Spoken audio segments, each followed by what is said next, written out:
سبحان اللہ بس بوسہ دے دیا فضیلت مل گئی. تو کبھی ادھر دیتا ہے بوسہ, کبھی ادھر, کیا مسئلہ ہے؟ ایک بوسہ دینے سے گناہ معاف ہو گئے, اتنے بوسے کیوں دے رہا ہے؟ جواب دیتا ہے گناہ معاف کرنا رب کا کام ہے. اللہ سبحان اللہ. میرا کام ہے کہ میں تلاش کروں لمحۂ مصطفیٰ کہاں لگے تھے. اللہ سبحان اللہ. میں گناہ نہیں معاف کروا رہا ہوں, وہ تو رب رحیم ہے. آقا نے فرما دیا بوسہ دیا گناہ معاف ہو گئے. اب رب جانے, رب کے محبوب جانے, مگر میں تلاش کر رہا ہوں کہاں اللہ کے محبوب کے لمحۂ مبارکہ لگے ہوئے. سبحان اللہ. میں چاہتا ہوں ادھر میرے ہونٹ لگے جدھر لمحۂ مصطفیٰ لگے تھے. جب لگ جائیں گے میرا بیڑا پار ہو جائے گا. اللہ سبحان اللہ. مکتب عشق کے انداز نرانے دیکھے ایسے میں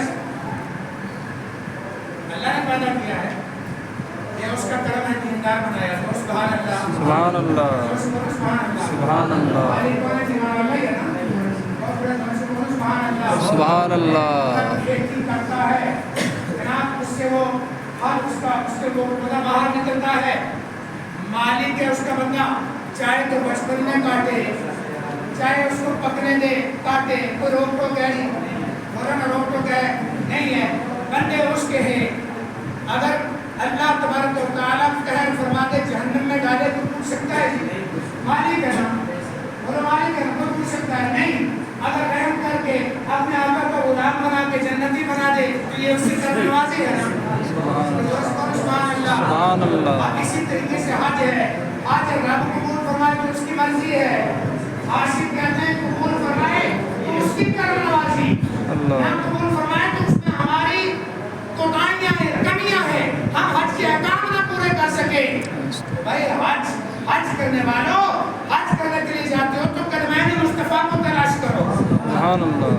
ٹھیک ہے, کہاں پڑھیں گے آپ کا بس نسبت مل گئی, اللہ راضی ہو جائے.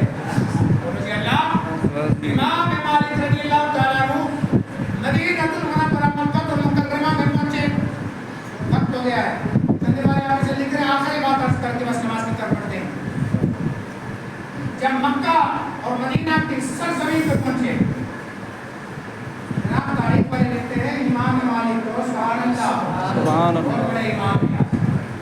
کبھی اس پرانی دیوار کو بوسہ دیتے ہیں, کبھی کسی پرانے پتھر کو بوسہ دیتے ہیں, کبھی کسی شجر کو بوسہ دیتے ہیں. آپ دیوانگی ہے, وافتگی داری ہے.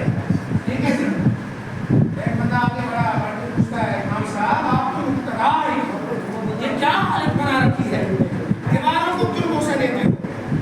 جواب دیا تمہیں پتہ نہیں ہے, ان گلیوں میں آقا چلے. سبحان اللہ سبحان اللہ. سمجھا رہی ہے یا نہیں؟ ان گلیوں میں آقا چلے ہیں اور یقیناً ان دیواروں پر آقا کی نظر پڑی ہوگی. جن دیواروں پر آقا نے نظر ڈالی ہے ان دیواروں کو چومنا چاہتا ہوں. سبحان اللہ سبحان اللہ. یہ حج کی روح ہے, یہ حج کی روح ہے. بات سمجھو نا میرے دوستوں, بزرگوں آگے نہیں بڑا ہوشیار تھا, کہنے لگا امام صاحب میرے ذہن میں بات نہیں آ رہی ہے. آپ فرماتے ہیں کہ ان دیواروں پر رب کے محبوب کی نظر پڑی ہوگی, اور بات سمجھ آ رہی ہے نہیں, اس لیے کہ میں نے حدیث کے اندر پڑھا ہے اللہ کے محبوب آنکھوں کو نیچے رکھا کرتے تھے, نظریں نیچی ہوتی تھی, اللہ کے محبوب چلا کرتے تھے. جب نظریں نیچی ہوتی ہیں دیواروں پر نظر پڑنے کا تو سوال ہی پیدا نہیں ہوتا. سبحان اللہ. امام صاحب فرمانے لگے مان لی تیری بات, لیکن تو بھی ذرا یہ تو مان لے کہ جب آقا علیہ السلام نظریں نیچی رکھ کے چلا کرتے تھے دیواروں نے تمہارے آقا کے بدوحا چہرے کو دیکھا ہوگا. اللہ اس سے تو تم بھی انکار نہیں کر سکتے. یہ روح حج ہے. یہ کیا ہے؟ روح حج ہے. اگر عشق رسول نہیں ہے تو پھر کوئی عبادت قبول نہیں. ٹھیک ہے جی, جی کعبۃ اللہ ہم نے عزتیں عطا فرمائی, پتھر کا گھر ہے. ٹھیک ہے, طواف کرنے والے کو چاہیے سوچے کہ رب کے محبوب نے چکر لگائے, میں بھی لگا رہا ہوں. اور سبحان اللہ. سبحان اللہ. ٹھیک ہے, حضرت عمر فاروق کا جلال ہو, جناب اسود چوم رہے ہیں اور چومتے ہوئے کہتے ہیں یا حجر الاسود انت حجر، وہ حجر اسود پتھر ہے، تو کیا ہے؟ پتھر ہے، تو نہ نفع دے سکتا ہے نہ نقصان دے سکتا ہے۔ میں چوم اس لیے رہا ہوں کہ رب کے محبوب نے چوما ہے، میں بھی چوم رہا ہوں۔ سبحان اللہ۔ اگر رب کے محبوب نے چوما نہ ہوتا میں کبھی نہ چومتا۔ اشاق ترجمہ کرتے ہیں حجر اسود لبہائے رسول تجھ پر لگے ہیں اور لبہائے رسول کے لگنے کی جگہ پر میں آنکھ لگا رہا ہوں۔ سبحان اللہ۔ مسئلہ یہی ہے، تو نفع نقصان نہیں دے سکتا۔ پیچھے تھے مولا علی، سبحان اللہ، سبحان اللہ، سبحان اللہ۔ حیدر کرار پیچھے تھے، انہوں نے ہاتھ رکھا عمر کے کندھے پہ، کہنے لگے عمر یہ نہ کرو، یہ نفع نہیں دے سکتا، یہ نقصان نہیں دے سکتا، یہ نفع نہیں دے گا نقصان نہیں دے گا۔ چاہے مولا علی اس طریقے سے جواب دیا، رب کے محبوب کو فرماتے سنا، سبحان اللہ۔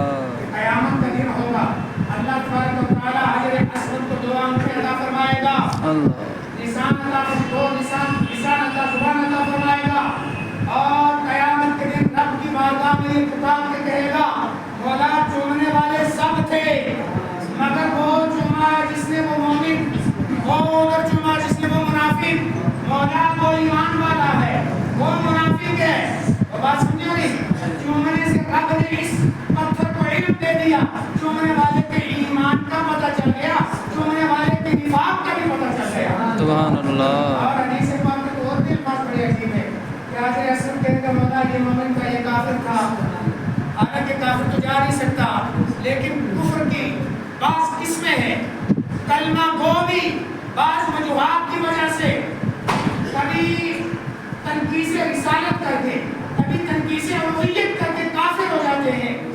تو مولا علی فرماتے ہیں یہ ایمان والے کے ایمان کی گواہی دے گا، کفر والے کے کفر کی گواہی دے گا، جس کے کفر کی گواہی دے گا اس کو نقصان ہوگا، جس کے ایمان کی گواہی دے گا اس کو فائدہ ہوگا۔